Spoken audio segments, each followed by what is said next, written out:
This channel's content is strictly for educational and informational purpose and does not endorse or promote any form of violence, harm, illegal activities, self-injuries and communal disharmony. আরজি করে আর্থিক দুর্নীতি মামলায় সন্দীপ ঘোষ সহ ধৃত 4 জনের 8 দিনের পুলিশি হেফাজতে হয়েছে, সিবিআই হেফাজত হয়েছে। আর এই সিবিআই হেফাজত আলিপুর আদালতে যখন মামলা চলছিল, শুনানি চলছিল, যখন বেরিয়ে আসছিলেন সন্দীপ ঘোষ, তখন আরজি করের প্রাক্তন অধ্যক্ষ সন্দীপ ঘোষকে চর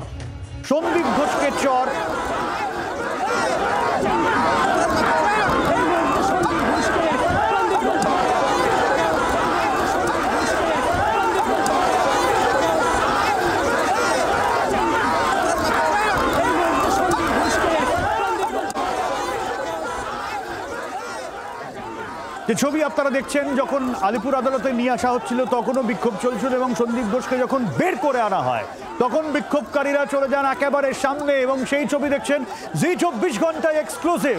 সন্দীপ ঘোষকে চর মারলেন এক বিক্ষোভকারী এবং তাতেই এবং এর আগেও আমরা দেখেছি যখন তিনি বেরিয়ে আসছিলেন নিজাম প্যালেস থেকে, যখন তাকে বের করে আনা হচ্ছিল, চোর চোর স্লোগান, সে ছবিও দেখাবো। তবে তার আগে এই ছবি যেখানে সন্দীপ ঘোষকে সপাটে চর এক বিক্ষোভকারী।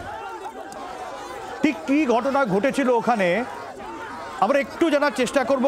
বিক্রম রয়েছেন আমাদের সঙ্গে টেলিফোনে। বিক্রম, দেখো, সন্দীপ ঘোষকে আজকে যখন নিজাম প্যালেস থেকে প্রথমে বের করা হয় সেই সময় বিক্ষোভের আজ দেখা গিয়েছিল, কিন্তু যখন আজকে সন্দীপ ঘোষকে আলিপুর আদালতে তার হেফাজত হয়ে যাওয়ার পর তাকে বের করা হচ্ছিল, সেই সময় কিন্তু কার্যত যারা সেখানে মহিলা আইনজীবীরা ছিলেন এবং অন্যান্য আইনজীবীরা ছিলেন তারা প্রবল বিক্ষোভ শুরু করে। সাধারণ মানুষ যারা ছিলেন তারাও বিক্ষোভ শুরু করে এবং চোর চোর স্লোগান এরকম একদিকে যেরকম উঠতে শুরু করে, পাশাপাশি কিন্তু ধিক্কার কিন্তু স্লোগান উঠতে শুরু করে। সেই সময় দেখা যায় যে কার্যত ধাক্কাধাক্কি এবং এক ব্যক্তিকে কার্যত সপাটে চর মারতে দেখা যায় সন্দীপ ঘোষকে। সেই ছবি কিন্তু আমাদের ক্যামেরায় ধরা পড়েছে, যে ছবি আমরা এই মুহূর্তে এক্সক্লুসিভলি তুমি দেখতে পাচ্ছ যে কতটা সেখানে রোষ ছিল মানুষের মধ্যে। অর্থাৎ একদিকে আইনজীবী, অপরদিকে সাধারণ মানুষ, তারা কিন্তু চেষ্টা করছিল যে বেষ্টনী অর্থাৎ নিরাপত্তার যে বেষ্টনী সেটাকে পার করে সন্দীপ ঘোষকে সেখানে আক্রমণ করতে। কিন্তু সেখানে কেন্দ্রীয় বাহিনী তারা চেষ্টা করেছে যে ভিড় ছিল তারা যাতে কোনো রকম ভাবে সন্দীপ ঘোষ বা অন্যান্য অভিযুক্ত না পৌঁছাতে পারে।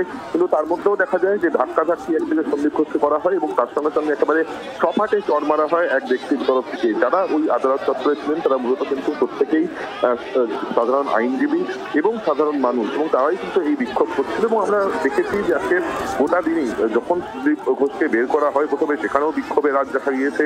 সন্দীপ ঘোষকে যখন আদালত চত্বরে নিয়ে আসা হয় সেই সময় কিন্তু স্লোগান উঠতে শুরু করে, বিক্ষোভ হতে শুরু করে।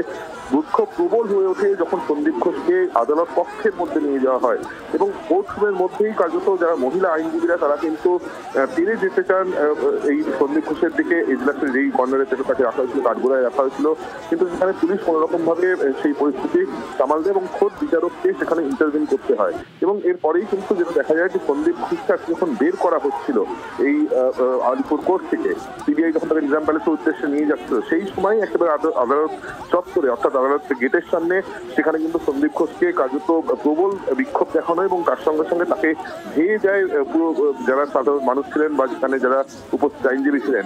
সেখানেই এক ব্যক্তিকে দেখা যায় যে সপাটে তাকে জ্বর মারছে এবং আরো বেশ কিছু ব্যক্তিকে তাকে ধাক্কাধাক্কি পর্যন্ত করতে দেখা যায়। কিন্তু পরিস্থিতি দ্রুত নিয়ন্ত্রণে আনা হয় কেন্দ্রীয় বাহিনী এবং পুলিশের তরফ থেকে। সন্দীপ ঘোষকে সেখান থেকে সঙ্গে সঙ্গে গাড়িতে তোলা হয় সিবিআই এবং সেই কনভয় নিজাম প্যালেসে পৌঁছে যায়। বিক্রম, সঙ্গে থাকো। আমরা সেই ছবি যেখানে দেখাচ্ছি, যেখানে যেরকম বিক্রম জানাচ্ছিলেন যে ওখানে প্রচুর সাধারণ মানুষ ছিলেন, আইনজীবী ছিলেন, তাদের মধ্যেই কেউ একজন সপাটে চর মারেন সন্দীপ ঘোষকে। এবং এর আগে যে ছবি আপনাদের দেখাচ্ছিলাম যেখানে যখন আলিপুর আদালতে নিয়ে আসা হচ্ছিল, নিজাম প্যালেস থেকে বের করে আনা হচ্ছিল, সেই সময়ও সন্দীপ ঘোষকে লক্ষ্য করে চোর চোর স্লোগান দেন একাংশ। বাংলার আওয়াজ, বাঙালির আবেগ, জি 24 ঘন্টা।